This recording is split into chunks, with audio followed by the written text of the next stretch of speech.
Bismillahirrahmanirrahim. Today is our second lecture. इससे पहले कि हम अपने सेकंड लेक्चर का बाकायदा आगाज़ करें, कुछ फीडबैक आप लोगों से डिस्कस करना है जो मुझे फर्स्ट लेक्चर के बाद मिला। कुछ लोगों का ख्याल यह है कि हमें प्रोग्रामिंग जावा में करनी चाहिए स्टार्ट, और कुछ लोगों का ख्याल यह है कि हमें C++ में करनी चाहिए। हर कैंपस में जो मौजूद स्टूडेंट्स हैं वो अपने अपना राय का इजहार कर रहे हैं। तो इस चीज़ को मद्देनज़र रखते हुए मैंने ये सोचा कि मैं आप लोगों से कुछ बातें कोई डिस्कस कर लूँ। डियर स्टूडेंट्स, जो हमारा फर्स्ट लेक्चर था ये कोई लैंग्वेज डिपेंडेंट नहीं था। आप कोई भी लैंग्वेज फॉलो कर रहे हो, चाहे वो C++ हो या जावा हो, तो जो बेसिक कॉन्सेप्ट्स होते हैं वो सेम होते हैं। जस्ट हर लैंग्वेज का सिंटैक्स डिफरेंट होता है, जो उसके बेसिक सेट ऑफ इंस्ट्रक्शंस हैं वो सब की सेम होती हैं। इसलिए आपको इस चीज़ से परेशान होने की ज़रूरत नहीं है कि फ़र्स्ट लेक्चर हमारा क्या था। और उसमें मैंने इस चीज़ का ख़ास तौर पे ख्याल रखा है कि जी आपको उसके जो फंडामेंटल कॉन्सेप्ट्स हैं वो क्लियर करवाए जाएं। लैंग्वेज माय डियर स्टूडेंट, उसको करना किसी भी दूसरी लैंग्वेज को वो कोई प्रॉब्लम नहीं होता। जब आप एक लैंग्वेज को अच्छी तरह से अंडरस्टैंड कर लेते हैं तो आप किसी भी दूसरी लैंग्वेज पे स्विच कर जाते हैं। उसके लिए आपको किसी मेंटोर की, किसी सुपरवाइज़र की ज़रूरत नहीं पड़ती। तो उसमें यह है कि जी मैंने इसको इस तरह से डिज़ाइन किया है कि आप जब थोड़ा सा यूज टू हो जाएंगे, थोड़ा बात को समझना शुरू कर देंगे, तो मैं आपको इन पैरेलल जावा भी जो है वो स्टार्ट करवा दूँगा। तो उसमें ये होगा कि जो लोग C++ में काम करना चाहें वो C++ में करते रहें, और इन कंपैरिजन में आपको पैरेलल में साथ साथ जावा में भी काम करवाऊँगा। तो जस्ट सिंटैक्स चेंज करना है, तो आप जो है वो दोनों में से जो आपको बेहतर लगे आप उसको जो है वो कंटिन्यू कर सकेंगे। तो इसलिए कोई परेशानी वाली बात नहीं है कि जी आप इस वक्त कौन सी लैंग्वेज पे काम कर रहे हैं। हम इंशाल्लाह तीसरे चौथे लेक्चर में मैं आपको जो है वो जावा का इंट्रोडक्शन भी और जावा इन पैरेलल स्टार्ट करवा दूंगा, तो आप उसमें भी काम करना शुरू कर देंगे। इसलिए कोई परेशानी वाली बात नहीं है कि आप इस वक्त जो है वो C++ में कर रहे हैं या जावा में कर रहे हैं। आप प्रोग्रामिंग के कॉन्सेप्ट्स को समझें। जस्ट सिंटैक्स चेंज कराऊंगा और एक लेक्चर में ही आप जो है वो जितना काम आपने C++ में किया आप वही सेम जो है वो जावा में जो है वो कन्वर्ट कर देंगे। तो आप उसके कॉन्सेप्ट्स पे फोकस करें। सिंटैक्स चेंज करने से हम प्रोग्रामिंग में स्विच कर जाएंगे जावा में, आपके लिए कोई मसला नहीं बनेगा। तो लास्ट लेक्चर में हमने 4 टाइप्स ऑफ इंस्ट्रक्शंस डिस्कस की थी। इनमें टाइप डिक्लेरेशन इंस्ट्रक्शन और अरिथमेटिक इंस्ट्रक्शन पे हमने काम कर लिया था। आज हम इनपुट आउटपुट इंस्ट्रक्शंस का बाकायदा आगाज करेंगे। मैंने अब इसको इस तरह से डिज़ाइन किया है कि आप जब इनपुट आउटपुट इंस्ट्रक्शन जो है वो कर लेंगे तो फर्स्ट 3 इंस्ट्रक्शंस करने के बाद आप इस काबिल हो जाएंगे कि आप छोटे छोटे खुद से प्रोग्राम, स्मॉल प्रॉब्लम्स जो है वो सॉल्व करना शुरू कर देंगे। तो उसके बाद फिर बाद में हम कंट्रोल इंस्ट्रक्शंस का स्टार्ट लेंगे। तो पहले हम जो है वो इनपुट आउटपुट इंस्ट्रक्शन करेंगे और कुछ अपनी प्रोग्रामिंग का बाकायदा आगाज़ कर देंगे। जैसा कि मैंने आपको पहले भी बताया था कि प्रोग्रामिंग जो है वो पढ़ने से नहीं करने से आती है। तो इसी वजह से मैं कोशिश करूँगा कि जितना जल्दी हो सके आपको प्रॉपर प्रोग्रामिंग पे जो है वो शिफ्ट कर दिया जाए। फिर साथ साथ जो है वो इंस्ट्रक्शंस पढ़ते जाएंगे और फिर प्रोग्रामिंग में उसे इम्प्लीमेंट करते जाएंगे। तो आज हम स्टार्ट करते हैं जी अपनी थर्ड टाइप ऑफ इंस्ट्रक्शन से, that is input output instruction. As stated earlier, data before processing and after processing goes to RAM. Programming को प्रॉपरली समझने के लिए या प्रोग्रामिंग करने के लिए हमें कंप्यूटर का जो एक्चुअल प्रोसेसिंग साइकिल है उसको समझने की ज़रूरत होती है। तो डाटा बिफोर प्रोसेसिंग मीन जो भी आपने जिस डाटा पे प्रोसेस करवाना है, जो भी आप डाटा एंटर करते हैं कीबोर्ड से, वो डाटा आपका रैम में जाता है और फिर प्रोसेस होने के बाद it again goes to RAM. So RAM is an important part. RAM में डाटा जाए बगैर वो ना तो प्रोसेस हो सकता है और प्रोसेस होने के बाद जो डाटा है वो भी रैम में जाता है और रैम में जाए बगैर वो ना ही आउटपुट यूनिट पे जा सकता. तो दो चीजें अहम है कि डाटा रैम में भेजना कैसे है और फिर रैम से डाटा को जो है वो आउटपुट यूनिट पे कैसे भेजना. तो ये हमारा दो स्टेप्स में प्रोसेस होगा. पहले हम डाटा को इनपुट यूनिट से रैम में भेजेंगे और फिर प्रोसेस हुए डाटा को रैम से आउटपुट यूनिट पे डिस्प्ले कराएंगे. तो जब भी आपने डाटा जो है वो इनपुट करना है, मीन आपने डाटा रैम में भेजना है from the input unit, let's say keyboard, तो उसके लिए आपने इनपुट इंस्ट्रक्शन का इस्तेमाल करना. Input instructions are used to enter data from the input unit to RAM so that the input the values of the any variable. जब भी आपने किसी वेरिएबल की वैल्यू इनपुट करनी होगी आप इनपुट इंस्ट्रक्शन का इस्तेमाल करेंगे. उसके लिए C++ में हमारे पास cin जो है ये इनपुट इंस्ट्रक्शन है.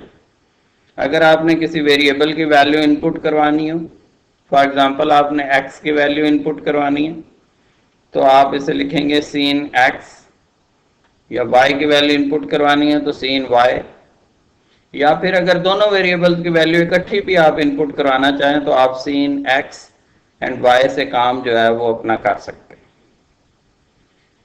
इसमें माय डियर स्टूडेंट एक बात जो है वो आप लोगों को ज़हन नशीन करनी ज़रूरी है कि जब भी आप अपनी किसी इंस्ट्रक्शन को कंप्लीट करें तो हर इंस्ट्रक्शन के एंड पे आप जो है वो स्टेटमेंट टर्मिनेटर का इस्तेमाल, सेमीकोलन का इस्तेमाल करेंगे. सेमीकोलन इस चीज़ की इंडिकेशन है कि यहाँ पे एक इंस्ट्रक्शन या एक स्टेटमेंट कंप्लीट हो गई है और इसके बाद आने वाली इंस्ट्रक्शन जो है वो एक नई इंस्ट्रक्शन होगी. सो चाहे आप टाइप डिक्लेरेशन इंस्ट्रक्शन का इस्तेमाल कर रहे हो या इनपुट आउटपुट इंस्ट्रक्शन का या किसी भी और टाइप ऑफ इंस्ट्रक्शन का आप इस्तेमाल कर रहे हैं तो हर इंस्ट्रक्शन के एंड पे आप सेमीकोलन का इस्तेमाल जरूर करेंगे. That is the statement terminator which tells the computer that this is the end of this instruction and next new instruction is going to be start. इसी तरह से आउटपुट इंस्ट्रक्शन, तो जैसा कि पहले डिस्कस किया है कि इनपुट इंस्ट्रक्शन आप इनपुट यूनिट से डाटा रैम में भेजने के लिए यूज करते हैं और जो भी डाटा आपका रैम में मौजूद होता है वो उस वक्त तक आपके आउटपुट यूनिट तक नहीं जाता जब तक आप आउटपुट इंस्ट्रक्शन से उसे सेंड नहीं करते. तो जब भी आप किसी वेरिएबल की वैल्यू जो प्रोसेस हो चुका है या जो आपने प्रोसेस करवाना है, जो रैम में मौजूद डाटा अगर आप चाह रहे हैं कि वो आउटपुट यूनिट पर डिस्प्ले हो तो उसके लिए आप आउटपुट इंस्ट्रक्शन का इस्तेमाल करें. C++ में हमारे पास आउटपुट इंस्ट्रक्शन है सी आउट. फर्ज कर लें कि आप वेरिएबल j की वैल्यू जो है वो डिस्प्ले करवाना चाह रहे हैं तो उसमें आप सी आउट j का इस्तेमाल करेंगे और फॉर एग्जांपल आप k की वैल्यू डिस्प्ले करवाना चाह रहे हैं तो सी आउट k का इस्तेमाल करेंगे. और ये याद रखें कि इनपुट के लिए आपके ग्रेटर देन के साइंस लगते हैं और आउटपुट के लिए आपने लेसर देन वाले साइंस जो है वो इस्तेमाल. ये ऐसे ऑपरेटर हैं जिनका ख्याल रखना बहुत ज़रूरी है कि आप इनपुट के लिए कौन से ऑपरेटर यूज़ कर रहे हैं और आउटपुट के लिए कौन से ऑपरेटर यूज़ कर रहे हैं. तो अगर आपने किसी वेरिएबल्स की वैल्यूज़ डिस्प्ले करवानी है या कांस्टेंट की वैल्यूज डिस्प्ले करवानी है या अगर कोई आप string as it is display करवाना चाहते हैं तो उसके लिए जो है वो आप आउटपुट इंस्ट्रक्शन का इस्तेमाल करेंगे. जैसे मैंने एक इंस्ट्रक्शन में लिखा है cout this is my first program. अब this is my first program जो है ये इन्वर्टेड कॉमास में लिखा है. इन्वर्टेड कॉमास में लिखने का मतलब यह है कि जो चीज़ आप इन्वर्टेड कॉमास में लिखेंगे वो एज इट इज डिस्प्ले हो जाएगी, चाहे आपने इन्वर्टेड कॉमास में कुछ भी लिखा है, सी आउट इंस्ट्रक्शन उसको एज इट इज डिस्प्ले कर दे. अब अगर कोई वेरिएबल या स्ट्रिंग जो है वो इन्वर्टेड कॉमास में है तो एज इट इज डिस्प्ले हो जाएगा, लेकिन अगर आपने इन्वर्टेड कॉमास के बगैर किसी वेरिएबल को सी आउट कराया तो उसकी वैल्यू डिस्प्ले हो। बेसिक स्ट्रक्चर जो है वो डिस्कस करते हैं। 3 टाइप्स ऑफ इंस्ट्रक्शन जो है वो करने के बाद, इससे पहले कि मैं आपको फोर्थ जो कंट्रोल इंस्ट्रक्शन है उसका स्टार्ट करवाऊं, हम अपने प्लान के मुताबिक जो है वो 3 टाइप्स ऑफ इंस्ट्रक्शंस के बाद जो है वो प्रोग्राम का बेसिक स्टार्ट करेंगे। तो उसमें जो बेसिक स्ट्रक्चर है वो उसका इंट्रोडक्शन कराना ज़रूरी है। सबसे पहले है कमेंट लाइन। अगर आप अपने प्रोग्राम में अंडरस्टैंडिंग के लिए कोई चीज़ ऐड करना चाह रहे हैं और आप चाह रहे हैं कि वो चीज़ एग्जीक्यूट ना हो, तो उसके लिए कमेंट लाइन का इस्तेमाल किया जाता है। फिर है preprocessor directives, then global variable declaration and then main function. इसमें जो फर्स्ट वन था दैट वाज कमेंट लाइन, तो स्लैश स्टैरिक और ये जो डॉटेड लाइंस लिखी हुई हैं, इसका मतलब यह है कि डॉटेड लाइन वो एरिया है जहां पे आप अपनी कोई भी स्टेटमेंट लिख सकते हैं, और जो भी स्टेटमेंट इस डॉटेड एरिया में आप लिखेंगे वो एग्जीक्यूशन में शामिल नहीं होगी। This is just for your understanding purpose. आप अपने प्रोग्राम में कमेंट लाइन इस तरह से ऐड कर देंगे जो आपके प्रोग्राम की अंडरस्टैंडिंग को, रीडेबिलिटी को बढ़ाएगी, लेकिन वो एग्जीक्यूशन में शामिल नहीं होगी। यह आपकी अपनी मर्जी है कि आप कोई कमेंट लाइन अपने प्रोग्राम में लिखना चाह रहे हैं या नहीं लिखना चाह रहे। This is up to you. The second thing is preprocessor directives. आपके प्रोग्राम में बहुत सारी ऐसी इंस्ट्रक्शंस होंगी जिनकी डेफिनेशंस जो है वो मुख्तलिफ किस्म के हेडर फाइल्स में मौजूद होती है। जैसे आपने इनपुट आउटपुट इंस्ट्रक्शन का इस्तेमाल करना है तो उसकी डेफिनेशंस जो हैं वो iostream.h में मौजूद है। आप इस हेडर फाइल को अपने प्रोग्राम में शामिल किए बगैर जो है वो इनपुट आउटपुट इंस्ट्रक्शन का इस्तेमाल नहीं कर सकते।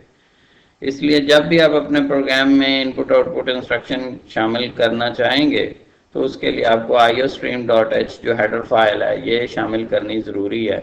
इसके बगैर आपकी इनपुट आउटपुट इंस्ट्रक्शन जो है वो एग्जीक्यूट नहीं होगी। फिर है global declaration. This is the section where variables are declared globally so that it can be accessed by all the function used in the program. Global variables आपके ऐसे variables होते हैं जिनका scope throughout the program होता है। आप पूरे programme में आप उन वेरिएबल्स को एक्सेस कर सकते हैं। इस पे कोई कंस्ट्रेंट नहीं है कि ये इस फंक्शन के लिए यूज हो सकता है और किसी दूसरे फंक्शन में इस्तेमाल नहीं हो सकता। Global variable throughout the program accessible होते हैं और मेन से पहले आप इन्हें डिक्लेयर करते हैं। इनका भी जैसे इस्तेमाल आएगा तो मैं आपको इसकी भी प्रैक्टिस करवाऊंगा। अब आ जाते हैं एक्चुअल 4 पॉइंट की तरफ। मेन हमारे पास ऐसा फंक्शन है जो किसी भी C++ प्रोग्राम की एग्जीक्यूशन का स्टार्ट करता है। आपने चाहे इसको प्रोग्राम के बिगिनिंग में लिखा या प्रोग्राम के एंड पे लिखा है, जो एग्जीक्यूशन स्टार्ट होगी वो हमेशा इस मेन फंक्शन से होगी। मेन में आपने इस तरह से मेन लिखना है, आगे पैरेंथेसिस का इस्तेमाल करना है, और ये जो डॉटेड एरिया है ये वो एरिया है जहां पे आपने अपनी इंस्ट्रक्शंस देनी है। तो जब भी आप कोई भी C++ का प्रोग्राम बनाएंगे तो उसमें आप अपना मेन फंक्शन बनाएंगे और इस मेन फंक्शन का ये जो डॉटेड एरिया है यहाँ पे आप अपनी इंस्ट्रक्शंस जो है वो दे सकते हैं। आज ये इसका बाकायदा आगाज करते हैं, इसका फर्स्ट प्रोग्राम। इसमें मैंने सबसे पहले iostream.h जो है वो इंक्लूड की है।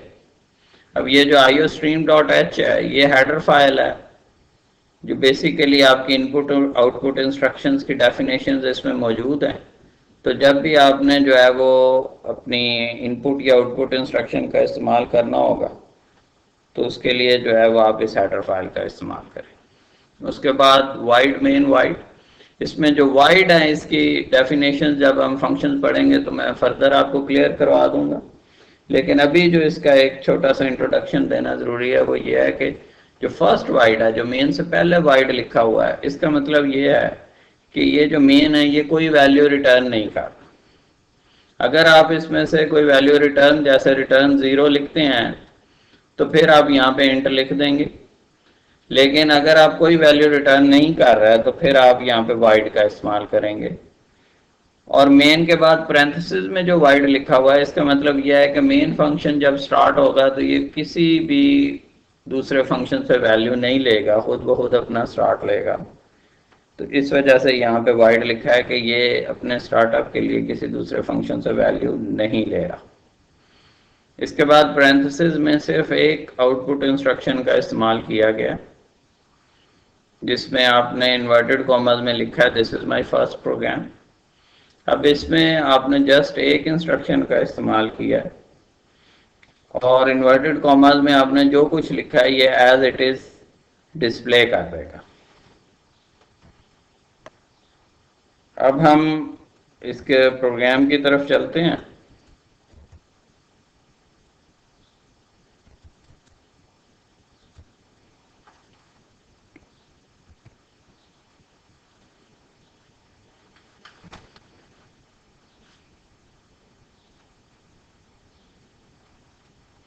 तो ये वो फर्स्ट प्रोग्राम है जो आपने बनाया है, इसको हमने टर्बो सी के एडिटर में जो है वो ओपन किया। अब जब हम ये प्रोग्राम रन करते हैं तो इसका कोई आउटपुट नहीं आता। उसके लिए ये है कि जी हमारे पास दो चीजें इस प्रोग्राम में ऐड करनी जरूरी हैं। एक तो यह है कि आप इसमें गेट सी एच का इस्तेमाल करें। गेट सी एच का इस्तेमाल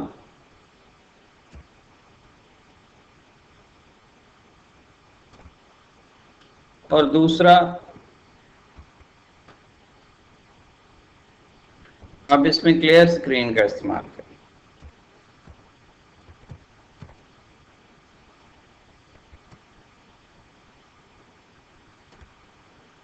क्लियर स्क्रीन का फंक्शन जो है ये आपको स्क्रीन जो है वो रेज करके देगा।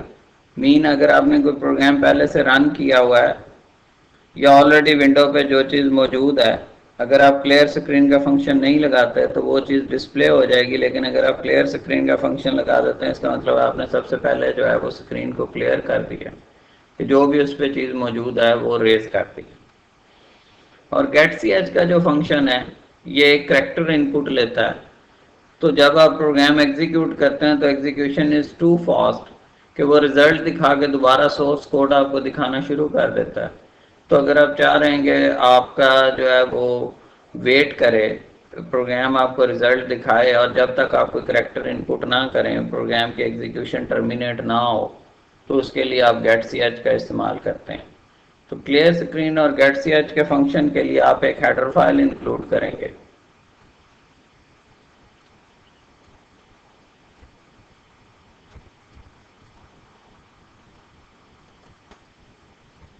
Console input output dot H. अब इस प्रोग्राम को रन करते हैं। कंट्रोल F9 से आपने प्रोग्राम रन किया तो ये देखें this is my first program. और इस वक्त जो है ये जो कर्सर ब्लिंक कर रहा है इसका मतलब ये है कि ये आपसे एक करेक्टर इनपुट कर रहा है, मांग रहा है। जो गेट सी एच वाला फंक्शन आपने लगाया था इस वक्त वो एक्टिव है and it is demanding a character from the keyboard. तो जब तक आप ये करेक्टर इनपुट नहीं करेंगे गेट सी एच का फंक्शन जो है वो एग्जीक्यूशन अपनी रोके रखेगा। और जैसे ही आप कोई करेक्टर इनपुट करेंगे तो आपकी एग्जीक्यूशन जो है वो यहाँ पे कंप्लीट हो जाएगी और आप सोर्स कोड में वापस चले जाएंगे। तो इसका मतलब यह है कि right now you are at get C H और until you do not give the any character from the keyboard आपका प्रोग्राम जो है वो इसी स्टेट में रहेगा। जब आप कोई करेक्टर इनपुट कर देंगे तो प्रोग्राम आपका वापस जो है वो सोर्स कोड में चला जाएगा। अब इसमें जस्ट एक लाइन आपने लिखी थी this is my first program. अगर हम इसको एक्सटेंड करें, हमें एक और स्टेटमेंट का यहाँ पे जो है वो उसको शामिल करें। फॉर एग्जांपल हम एक और स्टेटमेंट इसमें लिखते हैं।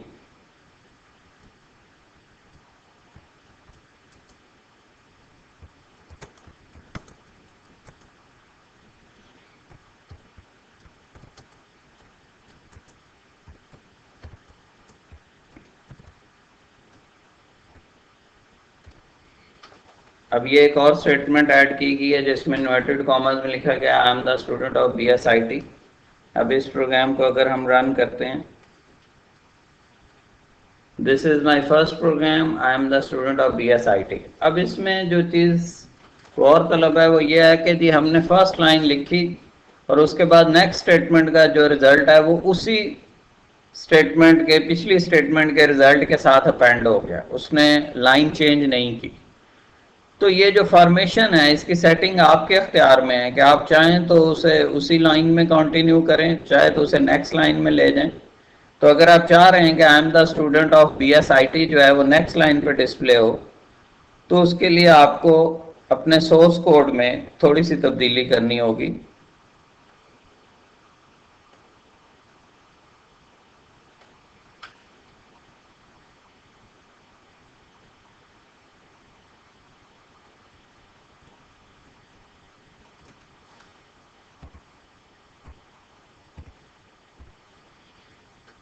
अब ये जो एंडल मैंने ऐड किया है एंड ऑफ लाइन के लिए, यहाँ पे इसका मतलब ये होगा कि जब वो this is my first program जो है वो डिस्प्ले हो जाएगा, उसके बाद एंडल से यहाँ पे लाइन जो है वो कंप्लीट हो जाएगी और जो नेक्स्ट लाइन का रिजल्ट है वो नेक्स्ट लाइन पे चला जाएगा। जैसे this is my first program एक लाइन पे आएगा और उसके बाद एंडल, इसका मतलब यह है कि यहाँ पे लाइन चेंज हो जाएगी और आई am the student of BSIT next line पे चला जाएगा। इसको रन करते हैं जी कंट्रोल F9 से। देखें this is my first program, अब रिजल्ट जो है वो नेक्स्ट लाइन पे गया, I am the student of BSIT। तो इस तरह से आप एंड ऑफ लाइन से जो है वो अपना आउटपुट जो है वो मैनेज कर सकते हैं कि कहाँ पे आपने जो है वो लाइन चेंज करनी है। तो ये है जी हमारा फर्स्ट प्रोग्राम।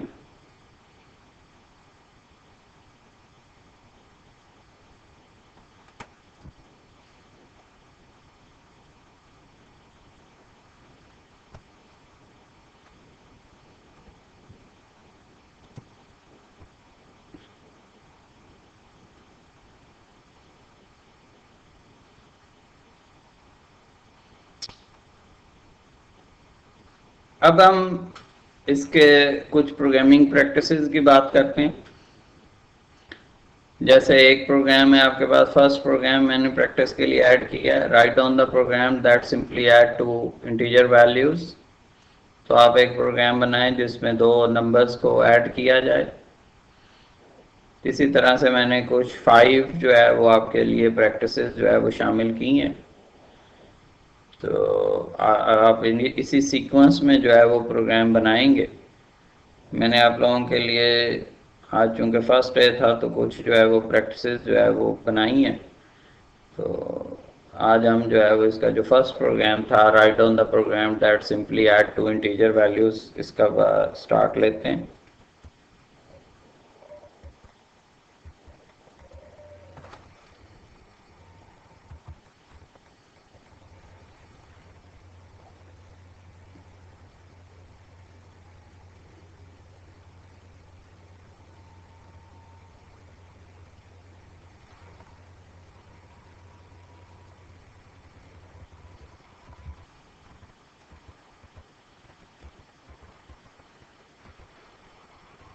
मैंने इसमें हर स्टेप शामिल करने की कोशिश की है जिसमें आपको किसी किस्म की कोई कन्फ्यूजन ना हो कि फ़ाइल आपने सेव कैसे करनी है, ओपन कैसे करनी है, हर चीज़ मैंने शामिल की है। तो ये है जी वो program that add two integer values.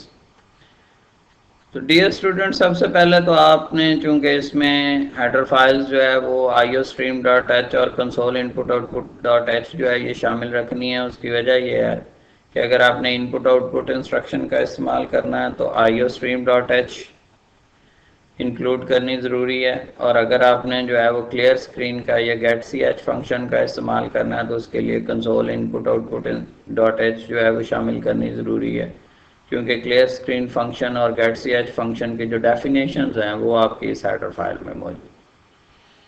अब दो नंबर्स को जब आपने ऐड करना है तो यू नीड 2 वेरिएबल्स, जिसमें आपने दो नंबर्स की वैल्यूज जो है वो आपने देनी है। लेकिन यह है कि जब उनको आप ऐड करेंगे तो उसका जो रिजल्ट होगा वो भी चूंकि रैम में जाना है और उसके लिए भी आपको एक वेरिएबल की ज़रूरत पड़ेगी। इसका मतलब यह है कि आपको एक्चुअली जो दो नंबर ऐड करने हैं तो उसके लिए आपको 3 वेरिएबल्स की ज़रूरत पड़ेगी। 2 वेरिएबल जिसमें वैल्यूज़ आप जो है वो देंगे जिनको ऐड करना है, और तीसरा वो वेरिएबल जिसमें उसका रिजल्ट आएगा। तो इसमें देखें जी, मैंने 3 वेरिएबल्स डिक्लेयर की हैं, एक्स, वाई और जी, और इन तीनों की टाइप जो है वो इंटीजर रखी है। तो फर्ज कर लें एक्स की वैल्यू हमारे पास 10 है, वाई की वैल्यू 20 है, तो इन दोनों को हमने ऐड करना है। तो z वो वेरिएबल है जिसमें जो है वो हम 2 वेरिएबल्स की वैल्यू ऐड करेंगे। तो यहाँ पे z जो है ये अरिथमेटिक इंस्ट्रक्शन है जिसमें आपने x और y की वैल्यू को ऐड किया।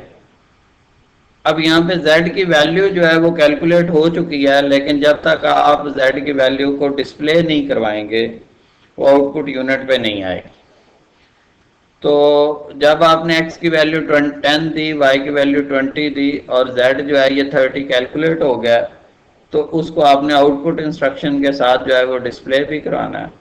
अब इसमें जो बात समझने वाली है वो ये है कि अगर मैं इसे इन्वर्टेड कॉमास में लिख देता हूँ, जैसे लेट्स से मैंने इसे इन्वर्टेड कॉमास में लिख दिया,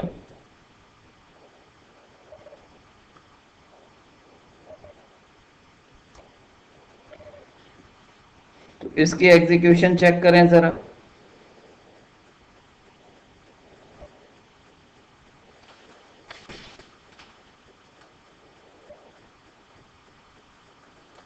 तो आपके पास रिजल्ट जो है वो z आ रहा है। अब z क्यों आ रहा है, उसकी वजह यह है कि आपने z को जो डिस्प्ले करवाया वो इन्वर्टेड कॉमर्स में करवाया, और इन्वर्टेड कॉमर्स में आप जो कुछ भी लिखते हैं वो एज इट इज डिस्प्ले हो जाता है। तो अगर आप चाहते हैं कि z की वैल्यू जो है वो डिस्प्ले हो, z डिस्प्ले ना हो बल्कि उसकी वैल्यू डिस्प्ले हो, तो उसके लिए आपको इसे इन्वर्टेड कॉमर्स से ख़त्म करना हो।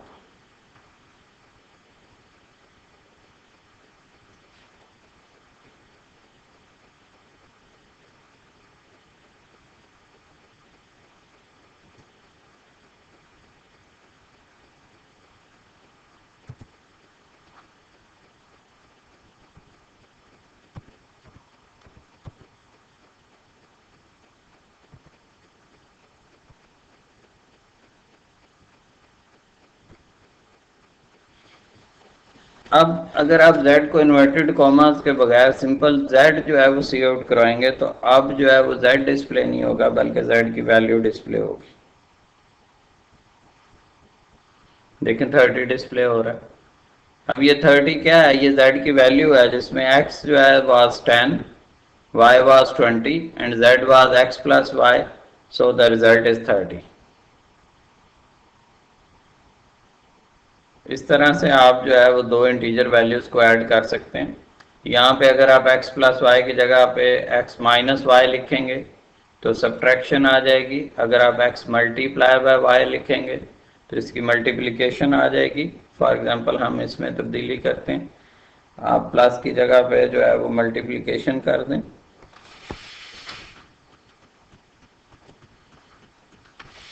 x मल्टीप्लाई वाई का मतलब ये होगा कि 10 और 20 जो है उनका मल्टीप्लिकेशन हो जाएगी, और सी आउट जेड करने से आपकी जो है वो मल्टीप्लिकेशन जो है उसका रिजल्ट डिस्प्ले होगा।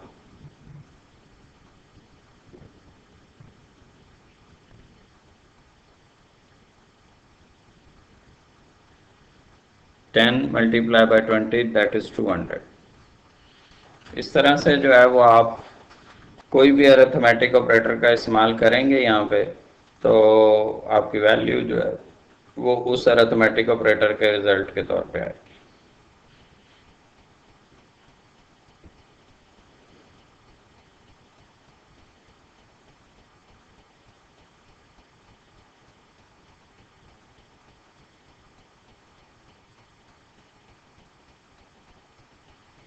इसी तरह से सेकंड जो है वो हमारे पास है, write down the program that calculate the sum of 3 numbers and display the average of these numbers. तो अब हम थोड़ा सा अपनी एफर्ट को एक्सटेंड करते हैं। पहले हमने सिंपली 2 नंबर्स को ऐड किया था, अब हम जो है वो 3 नंबर्स को ऐड करेंगे और उसकी एवरेज भी जो है वो कैलकुलेट करेंगे।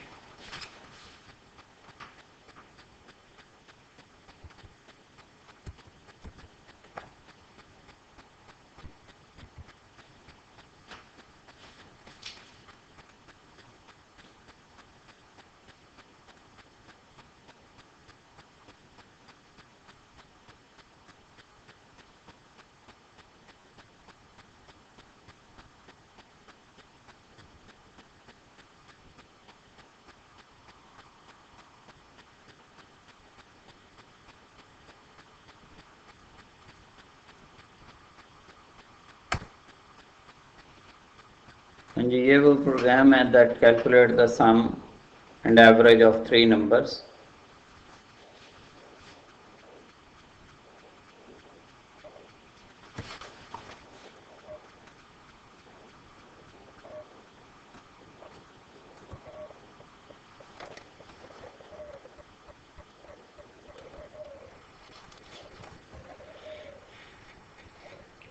अब इसमें 3 नंबर्स जो है उनका आपने सम कैलकुलेट करना है, तो सबसे पहले तो उन 3 नंबर्स के लिए आपको वेरिएबल्स या मेमोरी स्पेसेस जो है वो रिक्वायर्ड होंगी।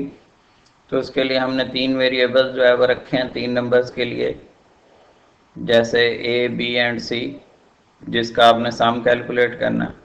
और फिर एक वेरिएबल आपने रखा है सम के लिए और एक वेरिएबल आपने रखा है एवरेज के लिए। अब इसमें 3 चीज़ें जो हैं वो आपके जो है वो इनपुट हो रही हैं, ए, बी और सी, और सम और एवरेज जो है ये आपकी प्रोड्यूस हो रही है। तो इसलिए you need to have 5 variables. अब इसमें ए की वैल्यू आपने 10 रखी है, बी की वैल्यू 20 और सी की वैल्यू 30। अब इसका अगर आपने सम करना है तो sum is equal to A plus B plus C, तीनों वेरिएबल्स ऐड हो जाएंगे और उसकी वैल्यू जो कैलकुलेट होगी वो सम में चली जाएगी। और फिर एवरेज जब आपने कैलकुलेट करनी होगी तो आप चाहें तो a plus B plus c divided by 3 कर दें, या फिर चूंकि सम में जो है वो ऑलरेडी एडिशन कैलकुलेट हो चुकी है, तो बजाय इसके कि हम a plus B plus c divided by 3 करें, हम सम डिवाइडेड बाई 3 कर देंगे। सम डिवाइडेड बाई 3 करने से मुराद यह है कि a प्लस बी प्लस सी का रिजल्ट ऑलरेडी सम में आ चुका है। सम डिवाइडेड बाई 3 करने से एवरेज कैलकुलेट हो जाएगी। अब सम और एवरेज कैलकुलेट हो जाएगी लेकिन वो डिस्प्ले नहीं होगी। अगर आप चाहते हैं कि सम की वैल्यू जो है वो डिस्प्ले हो और एवरेज की वैल्यू डिस्प्ले हो, तो उसके लिए आपको आउटपुट इंस्ट्रक्शन का इस्तेमाल करना होगा। तो यहाँ पे आउटपुट इंस्ट्रक्शन को थोड़ा सा मैंने जो है वो इन्हेंस किया है कि यहाँ पे सी आउट आगे इन्वर्टेड कॉमास में मैंने sum is equal to inverted quotes में लिखा है। अब ये जो सम इज इक्वल टू मैंने इन्वर्टेड कोट्स में लिखा है, इसका मतलब ये है कि ये एज इट इज डिस्प्ले हो जाएगा। और उसके बाद सम विदाउट कोट्स का मतलब ये है कि पहले जो सम इक्वल टू आपने लिखा है ये आएगा, और फिर जो सम विदाउट कोट्स लिखा है उसकी वैल्यू आएगी। तो इसका रिजल्ट आएगा सम इक्वल टू आगे सम की value. Similarly cout average equal to मैंने कोट्स में लिखा है और फिर एवीजी लिखा है। इसका मतलब यह है कि पहले average equal to as it is आ जाएगा और फिर एवरेज की वैल्यू आएगी। तो ये बेसिकली आपके आउटपुट को थोड़ा बेहतर बनाने के लिए इसकी फॉर्मेशन चेंज की गई है। तो अगर आप चाहें तो सिंपल सम और एवीजी भी लिख सकते हैं, लेकिन उससे हमें रिजल्ट में कंफ्यूजन रहती है कि ये सम का रिजल्ट है या एवरेज का रिजल्ट है। तो आप अपने सम और एवरेज के रिजल्ट को बेहतर बनाने के लिए उसे कोट्स में पहले जो है उसकी कुछ डिस्क्रिप्शन दे दें। वो डिस्क्रिप्शन उसको जो है वो क्लियर कर देगी कि यहाँ पे आगे किसकी वैल्यू आने वाली है। तो ये जो कोट्स में मैंने लिख दिया, इसका मतलब ये है कि मैंने कुछ डिस्क्रिप्शन शामिल की है। तो इसका रिजल्ट जो है वो सिंपल सम और एवीजी डिस्प्ले करवाने से, इस तरह से अगर आप सम और एवरेज डिस्प्ले करवाएंगे तो उसका रिजल्ट कदरे बेहतर आएगा। तो ये आपकी अपनी फॉर्मेशन है, आप इसको जैसे मर्जी करें।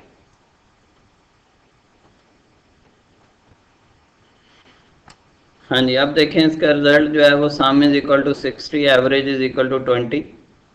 तो बेसिकली यह है कि जी आपके पास जो है वो सम इसका जो है वो 30 प्लस 20 50 प्लस 10 60 आया, और 60 डिवाइडेड बाय 3 किया तो ये आपके पास 20 जो है वो उसकी एवरेज आ गई।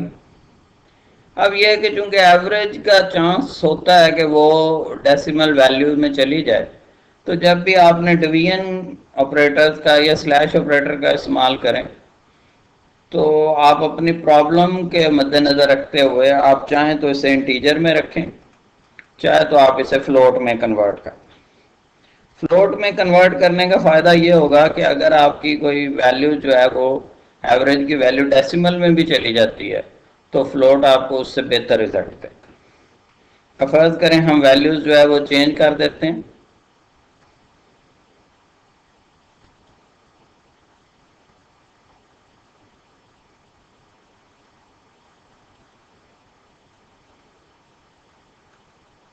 अब प्रोग्राम को रन करें।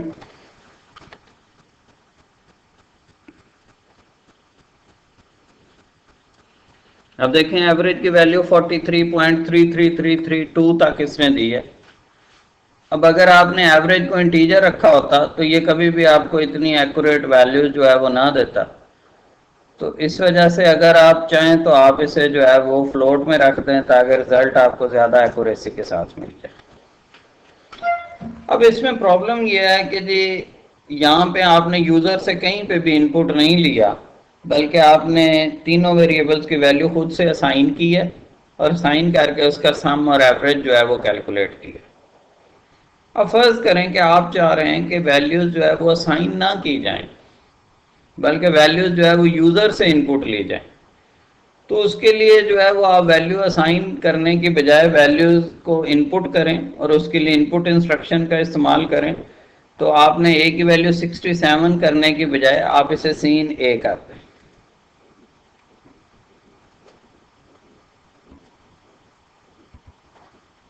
इसी तरह से बी की वैल्यू 33 फिक्स करने की बजाय आप सीन बी कर दें।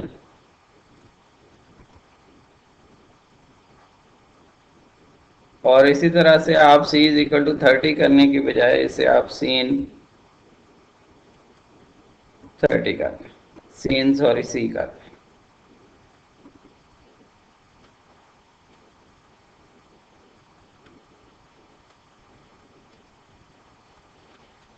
अब यहाँ पे ए बी और सी की वैल्यू आपने कोई असाइन नहीं की, लेकिन सीन ए का मतलब यह है कि जब प्रोग्राम रन होगा तो सीन जो इंस्ट्रक्शन है ये बेसिकली इनपुट इंस्ट्रक्शन है जो आपसे ए की वैल्यू खुद मांगेगी और फिर बी की वैल्यू भी इसी तरह से इनपुट की जाएगी कीबोर्ड से और फिर सी की वैल्यू भी कीबोर्ड से इनपुट की जाएगी।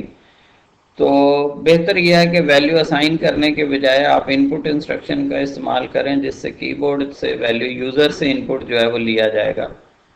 तो इस प्रोग्राम को रन करते हैं। तो यहाँ पे देखिए इस वक्त जो है वो वैल्यू असाइन नहीं हुई बल्कि आपसे ए की वैल्यू मांगी जा रही है। फॉर एग्जांपल आपने ए की वैल्यू 20 दे दी, फिर यहाँ पे बी की वैल्यू जो है वो मांगी जा रही है, दैट इज फॉर एग्जांपल आपने 30 इनपुट कर दी। सी की वैल्यू जो है वो डिमांड की जा रही है, आपने लेट से कि उसकी वैल्यू 10 इनपुट कर दी। So the result is 60 and sum is 60 and average is 20। अब जब आपने प्रोग्राम को रन किया तो कर्सर ब्लिंक कर रहा था, जिससे हमने चूंकि खुद प्रोग्राम डेवलप किया तो हमें पता है कि वो ए की वैल्यू मांग रहा है, फिर बी की वैल्यू और फिर सी की वैल्यू। लेकिन आप अपनी इस फॉर्मेशन को थोड़ा सा बेहतर बना लें जिससे एटलीस्ट पता चले कि इस वक्त वो किस चीज़ की वैल्यू जो है वो आपसे इनपुट कर रहा है। तो दोबारा सोर्स कोड में जाते हैं। तो इनपुट करने से पहले हम एक स्टेटमेंट का जो है वो शामिल कर लेते हैं। इसमें हम लिखते हैं सी out enter the value of a। अब इस प्रोग्राम को रन करें। अब ये देखें आपके सामने लिखा हुआ रहा है एंटर द वैल्यू ऑफ ए। इसका मतलब यह है कि आपकी अंडरस्टैंडिंग थोड़ी क्लियर हो गई है कि आपसे ए की वैल्यू डिमांड की जा रही है, आप ए की वैल्यू दें। अब ये कर्सर ब्लिंक कर रहा है, ये इस वक्त बी की वैल्यू मांग रहा है, लेकिन आपको नहीं पता कि जी वो आपके सामने किस चीज़ की वैल्यू मांग रहा है। तो आप इसे बी की वैल्यू दे दें, सी की वैल्यू दे दें। तो अब इसमें जो पहली statement enter the value of A है that is looking much better than 20 and 30। तो हमें 20 और 30 की फॉर्मेशन को भी बेहतर करने की ज़रूरत है। तो हम अपने सोर्स कोड में थोड़ी और तब्दीली करते हैं।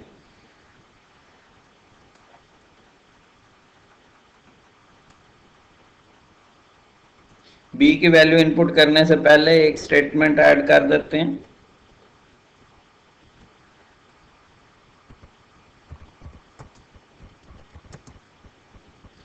ये वो सारी चीज़ें हैं जो मैंने अक्सर स्टूडेंट को ऑब्जर्व किया है कि उन्हें पता नहीं होता कि कहाँ पे हमने इनपुट इंस्ट्रक्शन का इस्तेमाल करना है, कहाँ पे आउटपुट इंस्ट्रक्शन का इस्तेमाल करना है।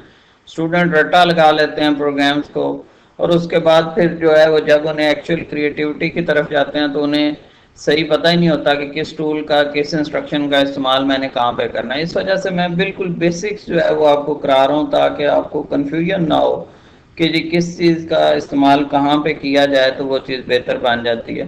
तो अगर आप ये स्ट्रिंग शामिल नहीं भी करते तो रिजल्ट तो आ रहा था, लेकिन जब आपने ये फॉर्मेशन थोड़ी सी चेंज किया तो रिजल्ट आप देख रहे हैं कि वो काफ़ी बेहतर हो गया, अंडरस्टैंडिंग आपकी काफ़ी बेहतर हो गई है। तो रीडेबिलिटी को इम्प्रूव करने के लिए आप इस तरह की स्टेटमेंट जो है वो खुद शामिल करेंगे। इससे आपके प्रोग्राम का जो आउटपुट है वो काफ़ी बेहतर हो जाएगा, इम्प्रूव हो जाएगा। अब देखिए मैंने सीन ए करने से पहले लिख दिया एंटर द वैल्यू ऑफ ए। ये स्टेटमेंट इनपुट इंस्ट्रक्शन से पहले एग्जीक्यूट होगी, तो एंटर द वैल्यू ऑफ ए पहले आ जाएगा और फिर इनपुट इंस्ट्रक्शन आएगी। फिर इसी तरह से enter the value of b पहले आ जाएगा, फिर इनपुट इंस्ट्रक्शन आएगी। फिर enter the value of c पहले आ जाएगा, फिर इनपुट इंस्ट्रक्शन आएगा। सो ए, बी और सी की वैल्यू को इनपुट करने से पहले आपके पास जो है वो उनकी सेंटेंस आ जाएगा कि क्या आप एक्चुअली करने जा रहे हैं। अब प्रोग्राम को रन करें। अब ये देखें एंटर द वैल्यू ऑफ ए, यहाँ पे आपकी इनपुट इंस्ट्रक्शन एग्जीक्यूट हो रही है और वो आपसे ए की वैल्यू जो है वो डिमांड कर रही है। फॉर एग्जांपल आपने 45 एंटर कर दिया। उसके बाद ये देखें enter the value of b, ये वो लाइन है जो आपने खुद ऐड की थी सीन बी करने से पहले। तो इससे आपका रिजल्ट जो है वो काफ़ी इंप्रूव हो गया। आप बी की वैल्यू इनपुट करें। फिर देखें ये थर्ड लाइन आपने खुद ऐड की थी एंटर द वैल्यू ऑफ सी, तो इससे सी का वैल्यू आप इनपुट करनी है। तो ये आपके सामने जो है वो पहले से आ रहा है। फॉर एग्जांपल आपने 80 लिख दिया। तो अब जो है वो फॉर्मेशन जो है वो पहले से मच बेटर हो गई है कि आप ए या बी और सी की वैल्यू इनपुट करते हैं तो उससे पहले जो है वो उसकी स्टेटमेंट लिखी हुई आ जाती। अब ये देखें जो रिजल्ट है वो भी आपके सामने आ गया कि सम में इसका जो है वो बन रहा है 45, 60 और 80 का सम जो है वो 185 बन रहा है और एवरेज उसकी 61.666668 आ रही है। तो इस तरह से आप अपने रिजल्ट को जो है वो बेहतर बना सकते हैं। तो ये जो आउटपुट इंस्ट्रक्शन है जैसे enter the value of A inverted commas में, ये आपने अपनी मर्जी से जहाँ पे आपको ज़रूरत हो वहाँ पे आप शामिल करें। ये आपकी अपनी फॉर्मेशन है, आप अपनी मर्जी से रिज़ल्ट को बेहतर बना सकते हैं, रीडेबिलिटी उसे इम्प्रूव कर सकते हैं। तो इसमें कोई रट्टा लगाने की ज़रूरत नहीं है कि पहले एंटर द वैल्यू ऑफ ए लिखा। अब फर्ज कर लें कि फर्स्ट स्टेज पे हमने ये कोई भी एंटर द वैल्यू ऑफ ए नहीं लिखा था, डायरेक्ट सीन ए, सीन बी और सीन सी लिखा था, तो प्रोग्राम तो आपका तब भी ठीक था। लेकिन जब ये लाइंस ऐड कर दी तो प्रोग्राम का रिज़ल्ट जो है वो थोड़ा बेहतर हो गया। तो इस तरह से आप जो है वो अपने प्रोग्राम की फॉर्मेशन बेहतर कर सकते हैं, बट ये आपकी अपनी मर्जी है कि आप क्या चीज़ लिखते हैं।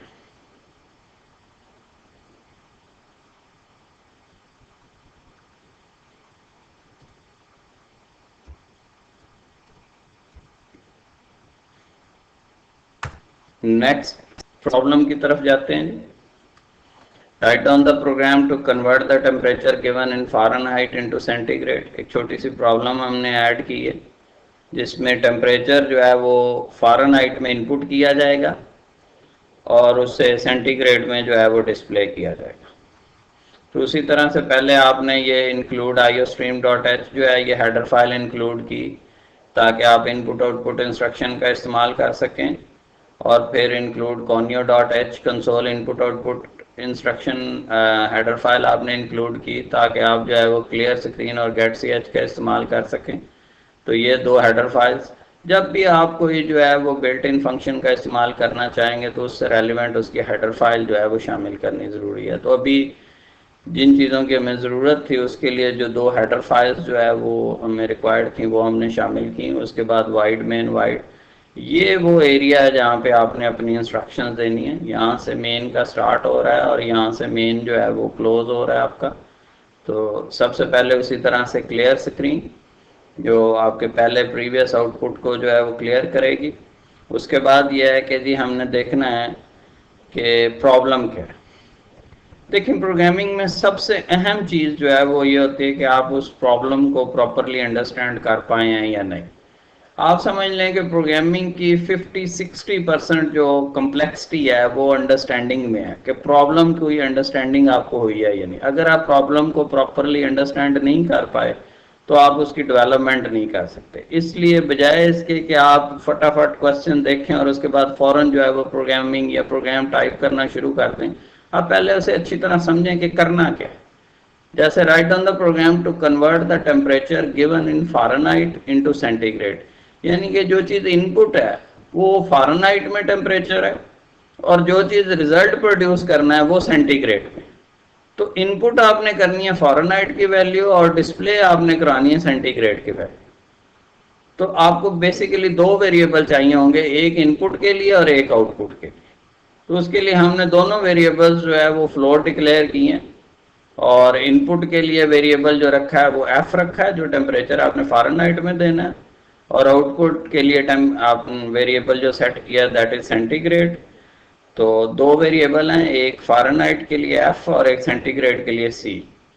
तो सबसे पहले उसी तरह से मैंने एक लाइन शामिल कर दी है, एंटर टेम्परेचर इन फ़ारेनहाइट, इसे इन्वर्टेड कॉमर्स में लिखा है ताकि एफ की वैल्यू जो इनपुट करें उससे पहले हमें पता चल जाए कि एक्चुअली हम करने क्या जा रहे हैं।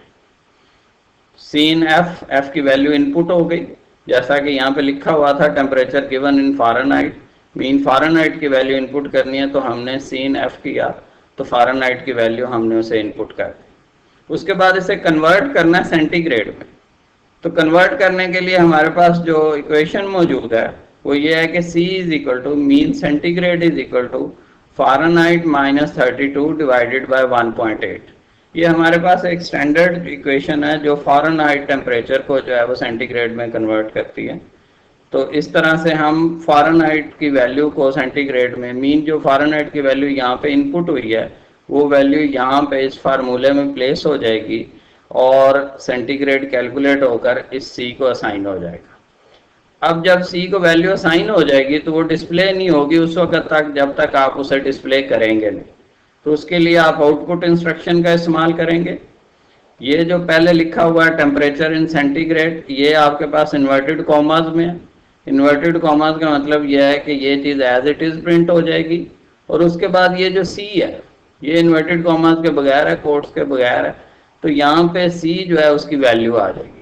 तो ये वाली जो लाइन है टेम्परेचर इन सेंटीग्रेड, ये एज इट इज़ डिस्प्ले होगी क्योंकि ये कोट्स में है, और आगे C की वैल्यू आपकी डिस्प्ले हो जाएगी। तो आप इस प्रोग्राम को रन करते हैं।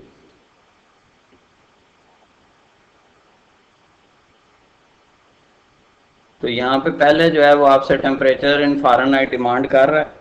लेट से हम इसकी वैल्यू जो है वो 80 दे देते हैं, एंटर करें। तो टेम्परेचर इन सेंटीग्रेड इज 26.666। तो जो भी आपने फ़ारेनहाइट में टेम्परेचर इनपुट किया है यहाँ पे क्या होगा कि वो सेंटीग्रेड में उसकी जो वैल्यू है वो आपके सामने डिस्प्ले हो जाएगी। नेक्स्ट असाइनमेंट की तरफ जाते हैं।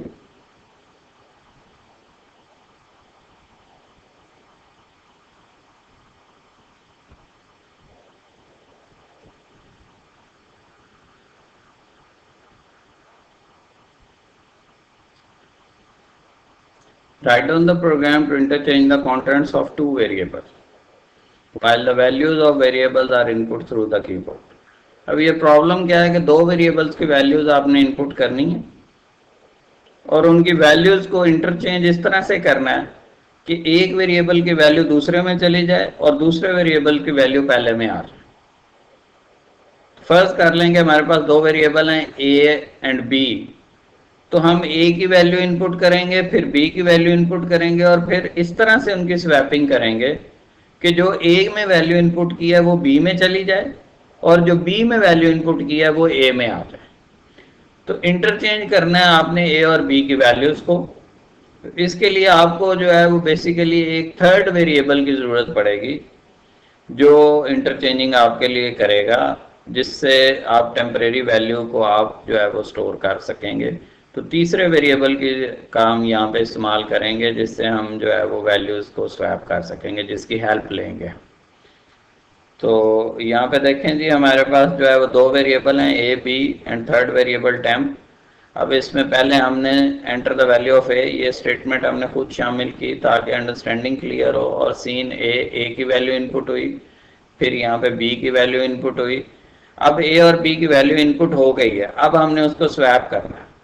तो अगर हम A is equal to B direct लिखते हैं तो उसका मतलब ये होगा कि B की वैल्यू A में चली जाएगी और A की वैल्यू ख़त्म हो जाएगी। तो पहले हम A की वैल्यू जो है वो एक थर्ड वेरिएबल जैसे टेम्प है वहाँ पे स्टोर करेंगे और फिर ए में बी की वैल्यू ले लेंगे और फिर टेम्प की वैल्यू जो है वो बी में चली जाएगी। इस तरह से वैल्यू ओवरलैप भी नहीं करेंगी और आपके जो है वो ए की वैल्यू बी में और बी की वैल्यू जो है वो ए में चली जाएगी। तो अब अगर हम इनकी वैल्यूज को डिस्प्ले करवाएंगे, ए की वैल्यू को और बी की वैल्यू को, तो जो आपने यहाँ पे वैल्यू ए को इनपुट की थी, जब आप सी आउट ए करेंगे तो बी की वैल्यू डिस्प्ले होगी, और जो बी में इनपुट की थी जब सी आउट बी करेंगे तो जो वैल्यू आपने ए में डिस्प्ले करवाई थी वो वैल्यू डिस्प्ले। रन करते हैं जी इसे।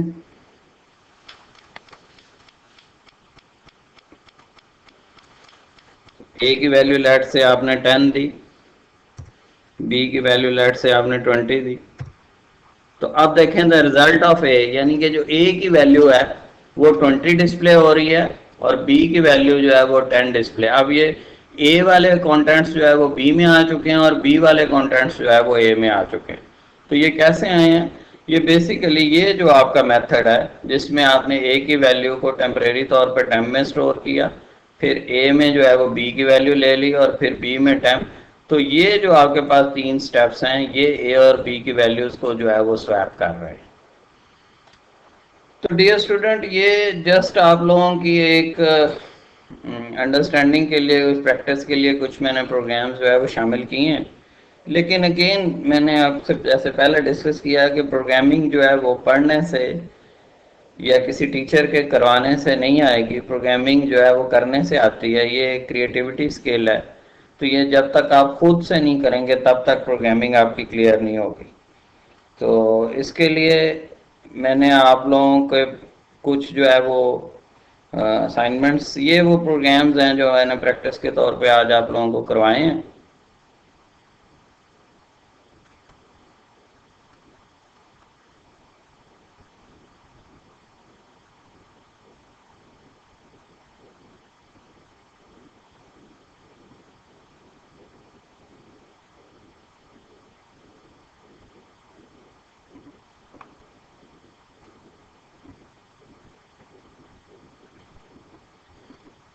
अब ये है कि कुछ जो है वो मैंने असाइनमेंट्स जो है वो आप लोगों के लिए जो है वो सेट की हैं। आप इन असाइनमेंट्स पे खुद से काम करें। होपफुली मैं संडे वाले दिन अपनी नेक्स्ट क्लास का स्टार्ट लूँगा, तो उसमें मैं आपको ये असाइनमेंट जो है वो सॉल्व करवाऊँगा। लेकिन बेहतर ये होगा कि आप ये असाइनमेंट्स खुद से करें, इनकी प्रैक्टिस करें, और फिर जब मैं इनको कराऊं तो आप उसके साथ अपने रिजल्ट को कंपेयर करें कि आपने क्या वैसे ही वो किए हैं, आपकी एक्यूरेसी जो है वो चेक हो जाएगी। तो इसके लिए जो है वो आप बेशक जिन प्रोग्राम्स की प्रैक्टिस की है आप उनका इस्तेमाल करें, लेकिन ये है कि चीटिंग ना करें और कोई इसमें जो है वो किसी दूसरे सोर्स का जो है वो इस्तेमाल ना करें। अपने क्लास फेलोज से डिस्कस करने की बजाय आप मुझे मैसेज करें, मैं आपको ब्रीफ करूंगा। तो आप असाइनमेंट्स जो है वो करने की कोशिश करें और फिर इसको जो है वो जब मैं करवाऊं तो फिर उसके साथ उसका कंपैरिजन करें कि आपने कितना एक्यूरेटली वो असाइनमेंट्स किए हैं। द फर्स्ट असाइनमेंट है the distance between two cities input through the keyboard in kilometers. Write the program to convert the distance in meters, feet, inches and centimeter. अब इसमें यह है कि आपने जो दो सिटीज़, कोई भी दो सिटीज़ फर्ज कर लेने और उनमें जो डिस्टेंस है वो किलोमीटर्स में, फॉर एग्जांपल जो डिस्टेंस इन किलोमीटर आप एंटर करें वो 50, 60, 70, जो भी वैल्यू आप इनपुट कर रहे हैं वो किलोमीटर में उसको एज्यूम करें, और फिर जो वैल्यू आपने इनपुट की है उसको मीटर्स में कन्वर्ट करें, फीट में कन्वर्ट करें, इंचेस में कन्वर्ट करें, सेंटीमीटर्स में कन्वर्ट करें। इसका मतलब यह हुआ कि किलोमीटर की वैल्यू आपने इनपुट करनी है और जो वैल्यू इनपुट आपने किया उसी वैल्यू को आपने मीटर्स में भी कन्वर्ट करना है, फीट में भी कन्वर्ट करना है, इंचेस में भी कन्वर्ट करना है और सेंटीमीटर्स में भी कन्वर्ट करना है। तो एक वैल्यू को जो आपने इनपुट किया उसे मीटर, फीट, इंचेस और सेंटीमीटर्स में कन्वर्ट करना। फिर दूसरी प्रॉब्लम है interchange the contents of two variable without introducing third variable. अब ये देखेंगे मैंने आपको ये एक प्रैक्टिस करवाई है जिसमें दो वेरिएबल्स के कंटेंट्स को इंटरचेंज किया है, लेकिन उसमें हमने थर्ड वेरिएबल का इस्तेमाल किया क्योंकि उसके बगैर जो है वो इंटरचेंजिंग जो है वो सामने लग रहा था कि वो एग्जीक्यूट नहीं हो पाएगी। तो अब जो है जो एक असाइनमेंट आप लोगों को दी जा रही है उसमें यह है कि आप थर्ड वेरिएबल की हेल्प लिए बगैर आप उन्हीं दो वेरिएबल्स की वैल्यूज को जो है वो इंटरचेंज करें और थर्ड वेरिएबल इंट्रोड्यूस नहीं आपने करना। दो वेरिएबल्स की वैल्यूज या उनके कंटेंट्स को आपने इंटरचेंज करना। फिर तीसरी प्रॉब्लम है कि if a 5-digit number is input through the keyboard, write a program to calculate the sum of its digits। कि एक 5 डिजिट नंबर आपने इनपुट करना है। फॉर एग्जांपल ए की वैल्यू आप एंटर कर देते हैं 12,345। तो ये एक 5 डिजिट नंबर है 12,345। 1 2 3 4 और 5 5 डिजिट नंबर 12,345 आपने इनपुट किया किसी एक वेरिएबल में। लेट से ए की वैल्यू आपने इनपुट की 12,345 और प्रोग्राम क्या करे कि आपको 12,345 जो डिजिट्स बन रही है इनका सम जो है वो डिस्प्ले करे। जैसे 12,345 का सम जो है वो क्या बन रहा है 3 3 6 4 10 और 15। 12,345 का जो सम है दैट इज 15। तो ये जो 1 2 3 4 5 डिजिट्स बन रही हैं 5 डिजिट्स में इसका जो सम आ रहा है दैट इज 15। तो 15 मस्ट बी डिस्प्लेड। सो कोई भी 5 डिजिट नंबर 24,541 इसका जो सम बन रहा है वो डिस्प्ले होना चाहिए। तो आपने एक नंबर इनपुट करना है लेकिन वो एक नंबर 5 डिजिट का होना चाहिए और रिजल्ट के तौर पे उन डिजिट्स का सम जो है वो डिस्प्ले हो। फिर नेक्स्ट असाइनमेंट जो है वो ये है कि if the selling price of an item is input through the keyboard and the profit earned on it is also input through the keyboard. यानी कि दो चीज़ें आपने इनपुट करनी है कि कोई आइटम जो है वो आपने बेचा है उसकी प्राइस आपने इनपुट करनी है और जो आपको प्रॉफिट हुआ है बेचने पे वो आपने इनपुट करना है। Write down the program to find the cost price of an item. तो बेसिकली प्रोग्राम जो है वो फाइंड करके बताया कि वो आइटम आपने खरीदा कितने का। तो दो चीज़ें आपने इनपुट करनी है और तीसरी चीज़ डिस्प्ले करनी है। तो जो इनपुट करनी है उसमें क्या क्या है कि आपने वो आइटम जो है वो बेचा कितने का और उस पर आपको प्रॉफिट कितना हुआ है और जो उसकी कॉस्ट प्राइस है मीन जो आइटम खरीदा है वो कितने का था वो डिस्प्ले होना चाहिए। तो सेलिंग प्राइस और प्रॉफिट जो है वो इनपुट करना है और कॉस्ट प्राइस जो है ये आपने कैलकुलेट करनी है। तो ये 5 असाइनमेंट्स हैं। मैं इंशाल्लाह संडे तक आपको जो है वो इन असाइनमेंट्स का सलूशन अपलोड कर दूंगा। लेकिन यह है कि मेरे सलूशन से पहले कोशिश करें कि आप इन असाइनमेंट्स को खुद से सॉल्व करें क्योंकि जब तक आप खुद से काम नहीं करेंगे प्रोग्रामिंग आपको तब तक नहीं आएगी। तो गलत करें ठीक करें एरर्स के साथ करें but you need to start your own programs. तो तभी आप एक अच्छे जो है वो प्रोग्रामर बन सकेंगे। तो मैं आप लोगों को जो है वो इसके सॉल्यूशंस दूंगा। उसके लिए आपके पास एक दिन मौजूद है। आप ये पांचों प्रॉब्लम्स जो है वो करें और उसके बाद जब मैं आपको सॉल्यूशन दूं तो आप अपने रिजल्ट को इसके साथ कंपेयर कर लें। Thank you very much.